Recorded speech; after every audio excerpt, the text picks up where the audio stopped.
On his journey back home, Ye Fan's mind is occupied with the day's successful herb collection.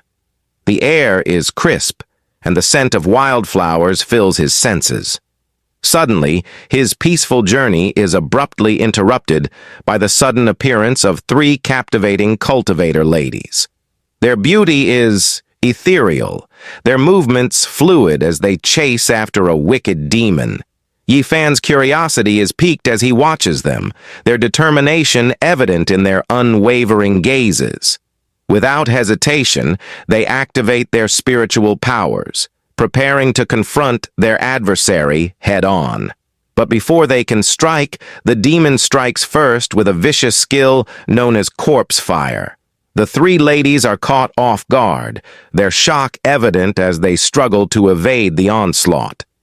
In a tragic twist of fate, two of the cultivator ladies are engulfed by the flames, their bodies consumed in an instant. The remaining woman, her hair as dark as night, narrowly avoids the same fate. Gritting her teeth in anger, she channels her fury into action, activating the flowing shadow skill to evade the demon's grasp. With lightning speed, she maneuvers through the chaos, utilizing a wind talisman to enhance her speed and agility. Each movement is calculated, each step a testament to her determination to survive. Ye Fan, his heart heavy with sorrow and fear, can only lie on the ground, his thoughts consumed by the tragedy unfolding before him. "These beautiful ladies cultivators can't be treated like this," he mutters to himself, his voice trembling with emotion. "My first love ended so hastily. When immortals clash, the mortals suffer. Even me, the handsome mortal. If it weren't for finding the antidote herb for my buddy Shu Dafu," he continues, "I wouldn't have come to this great dragon mountain." Just then, our protagonist's mind drifts back to the events of 3 years ago, when a fateful accident transported him to this world. Unlike others who had crossed over with extraordinary abilities and talents, Ye Fan found himself devoid of any special powers or innate skills for cultivation. He was, in his own words, unlucky. No cheat, no system, just the constant need to hide or flee from danger. Recalling his humble beginnings, Ye Fan remembers how he was taken in by an old man from a nearby medicine shop. Despite his lack of prowess in cultivation, Ye Fan found purpose in helping the old man gather herbs and treat illnesses, finding solace in the simplicity of his new life. Back in the present moment, our protagonist finds himself in a frantic chase, pursued by a giant spider with menacing intent. Fear grips him as he dodges each shot from the spider, his heart pounding with each near miss. "Big brother spider, I was wrong, please don't shoot," he cries out in desperation, his voice trembling with fear. "I'm just an ordinary person, show some mercy."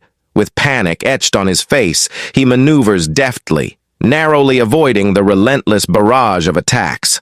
But in his frantic attempts to evade the spider's onslaught, he misjudges his footing and tumbles off a cliff. "Darn, there's a cliff here. Why am I so unlucky?" he screams as he hurtles downward, the rush of wind drowning out his cries. Moments later, he awakens to find himself hanging precariously from a tree branch. Disoriented and confused, his eyes fixate on 2 floors nearby. Recognition dawns on him as he exclaims, "Mountain mandalas." Quickly retrieving his axe, he realizes the potential of these flowers. "With these few small flowers, I can make a detoxification pill to temporarily suppress Shu Dafu's corpse poison," he mutters to himself, determination etched on his face.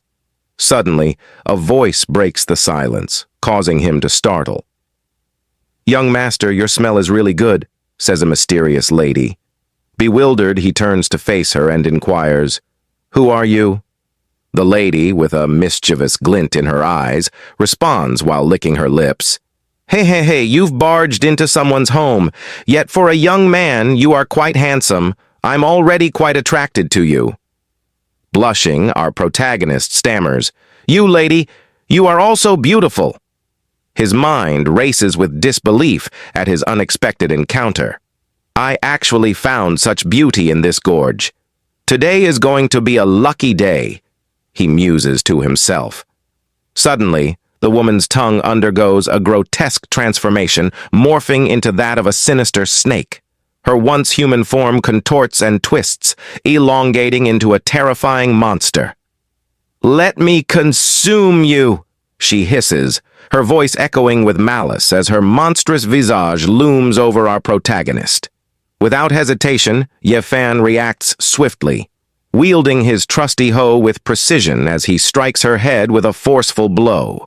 The monster recoils in shock and fury, its enraged growl reverberating through the air. "How dare you hit me!" it roars.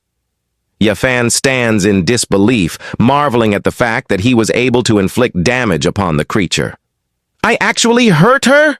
he exclaims, astonishment coloring his voice. "This monster is so weak!" But the monster's response is swift and menacing. With a sinister sneer, it declares, "Darn human! Although I may be a low-level monster, I am not someone you mortals can contend with." As if to emphasize its threat, the monster's belly splits open, revealing a gaping maw hungry for flesh. "I'll suck you dry. Now obediently enter my belly," it commands, its voice dripping with malice. Ye Fan's resolve strengthens as he mutters defiantly to himself, "Like I'd do that? I'll face you instead." However, his determination is interrupted by a sudden realization. A deadly attack hurtles towards them with terrifying speed. Panic grips Ye Fan as he realizes there's no time to escape. With a sense of resignation, he braces himself for the inevitable impact. In the heart of the forest, chaos reigns as the demon unleashes its formidable power, casting fierce attacks in all directions. "Chu Wushuang, if you don't come out of hiding, I'll destroy the entire forest," he bellows. Meanwhile, our protagonist finds himself under relentless assault, struggling to withstand the demon's onslaught. "Even in my second life, I'm still destined for a miserable death once again?" he laments, his voice tinged with resignation and despair. Beside him, the monster writhes in agony as it is consumed by flame. "This is the immortal corpse of fire. How did I run into it?" she cries out. Feeling the weight of his misfortune, our protagonist can't help but lament his luck. "So unlucky. I'm a disgrace as a transmigrator," he murmurs, his spirits sinking lower with each passing moment. Suddenly, a voice breaks through the chaos, cutting through the despair like a beacon of hope. Detecting host facing life-threatening danger, activating Millennial Cultivation system, it announces. Stunned by the unexpected turn of events, our protagonist can hardly believe his ears. Not only is he still alive, but he has finally obtained the system he had been waiting for. 3 years! I've really waited for it, my system!" he exclaims. Before he can fully process the situation, a cute lowly materializes before him, introducing herself as the system administrator. "You may call me Juju," she says with a cheerful smile. With a mixture of curiosity and excitement, our protagonist listens as Juju demonstrates the system's capabilities, explaining that he is currently at the blood-nurturing initial stage. This system stores 999 billion years of cultivation for you, she continues. However, before she can finish her explanation, our protagonist's eyes widen in shock. 999 billion years, he exclaims, his mind reeling with the possibilities. With a newfound sense of purpose and determination, he imagines himself as a legendary hero, capable of dominating everything in his path. "Wouldn't I be invincible?" he muses aloud, excitement lighting up his face as he envisions the limitless potential that lies ahead. Lost in his daydreams of power and invincibility, our protagonist barely registers the cautionary advice from the cute, lowly Juju. "There might be some side effects if bodily function exceeds physical strength," she warns, her voice tinged with concern. However, our protagonist's mind is elsewhere, consumed by thoughts of his newfound abilities. Ignoring Juju's words, he turns to her with a determined gaze. With 999 billion years of invincible cultivation, can I push through this world of cultivation? He asks eagerly, his voice filled with anticipation.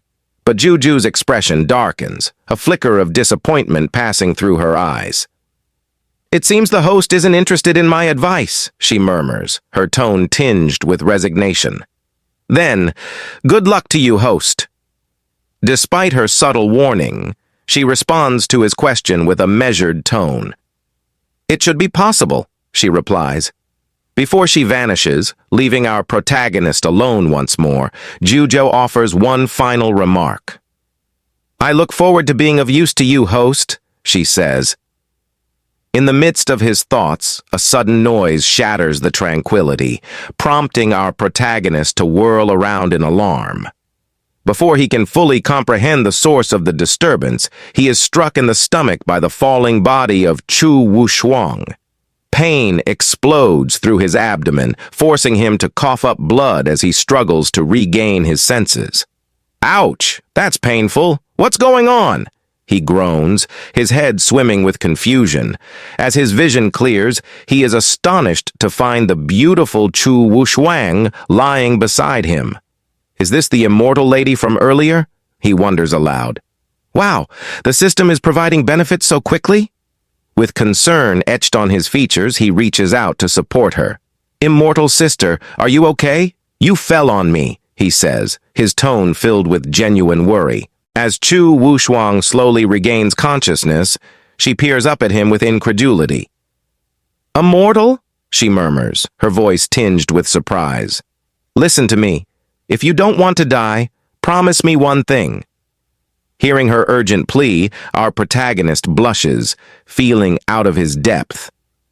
Are immortals always this direct? I'm still inexperienced, he mutters to himself. Before he can respond, Chu Wushuang produces a talisman from her sleeve. This is the last teleportation charm. I will send you away in a moment, she declares. Her words hang heavily in the air, laden with urgency. Go to Tianwu City, tell the city lord. But her sentence is abruptly cut short as the charm explodes. The culprit stands before us, a sinister presence emanating from his ominous figure. Chu Wushuang, you've had me chase you for 3 days, yet you still play these little tricks. Don't you find it ridiculous? The demon taunts, his voice dripping with malice. Recognition dawns on our protagonist as he realizes the demon's identity. That's the guy who used that technique that almost killed me, the corpseifier, he whispers, a chill creeping down his spine. With a wicked smile, the demon boasts, no one can escape my palm. Before our protagonist can react, the demon unleashes the corpse fire technique once more, aiming it directly at Chu Wushuang. Desperately, our protagonist watches as the flames consume the mountain mandalas he had painstakingly collected, reducing them to ashes. A sense of despair washes over him as he realizes the futility of his efforts. After enduring so much suffering, once again, my previous efforts were in vain, he laments, his heart heavy with disappointment. But Chu Wushuang refuses to yield, warning the demon, my master won't let you get away with this. Ha ha ha. You think Chu Wu Yue, that old guy, would dare to offend our corpse sect? Don't delude yourself, no one can save you, he retorts with a wicked smile. With a grim expression on his face, our protagonist strides forward, confronting the demon head-on. Wasn't it you who burned the forest just now? He demands, his voice firm with resolve. The demon sneers at him, sizing him up with disdain. A mortal!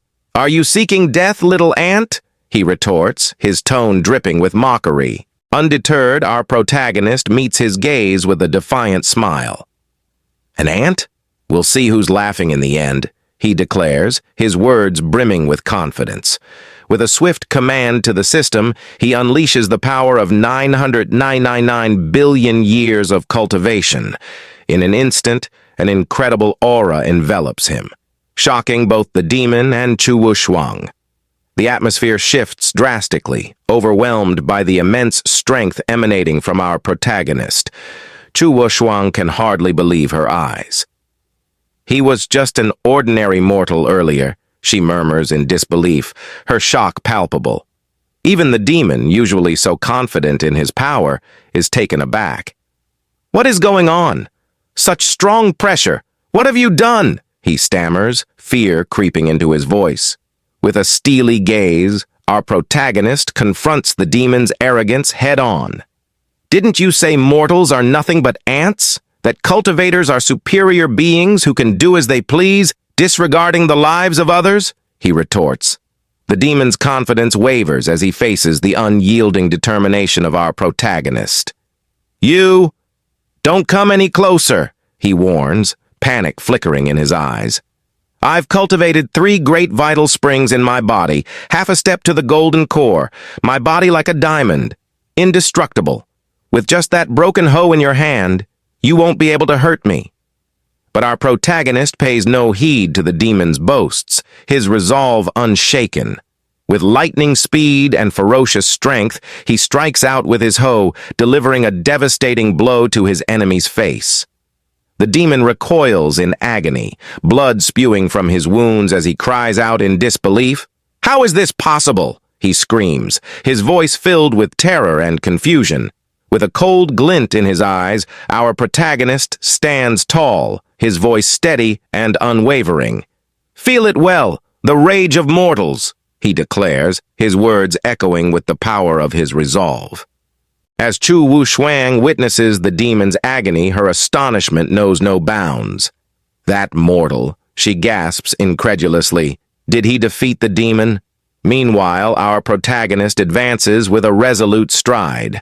The demon, sensing his approach, bellows in fury. "Impossible!" he roars. "I am invincible and indestructible. How could you possibly harm me?" But our protagonist pays no heed to the demon's bluster. With a determined swing of his hoe, he strikes at the demon, his voice cutting through the air with unwavering resolve. "Prepare to die," he declares. The strike lands with a thunderous impact, slicing through the demon's flesh with terrifying force. Blood spurts from the wound as the demon howls in agony, his cries reverberating through the place. But it is not only the demon who feels the consequences of our protagonist's powerful strike. The sheer force of his blow causes the mountain to split into 2 parts. As the lifeless body of the demon lies sprawled on the ground, Tianwu City's eyes widen in disbelief. "Heavens," she murmurs, her voice filled with awe.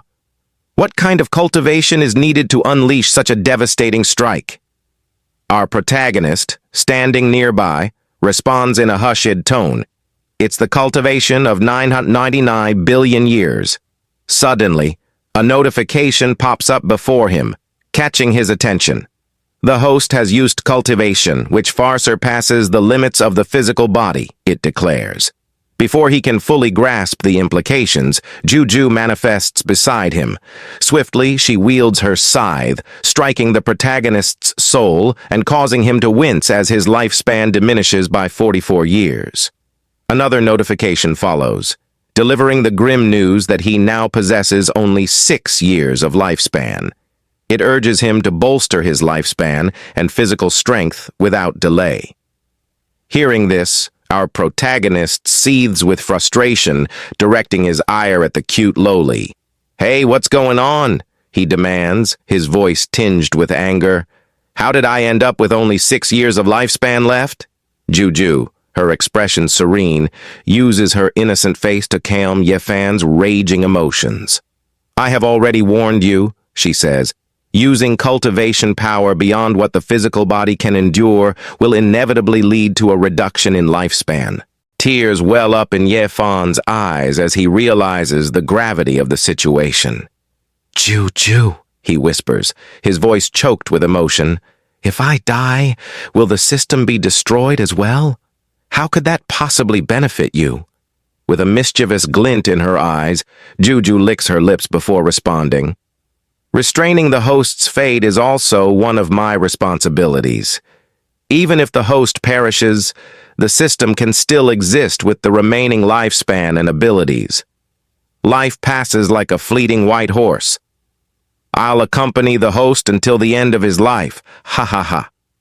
With that cryptic declaration, Juju disappears, leaving Yefan seething with anger and confusion. Juju, are you playing tricks on me? He shouts.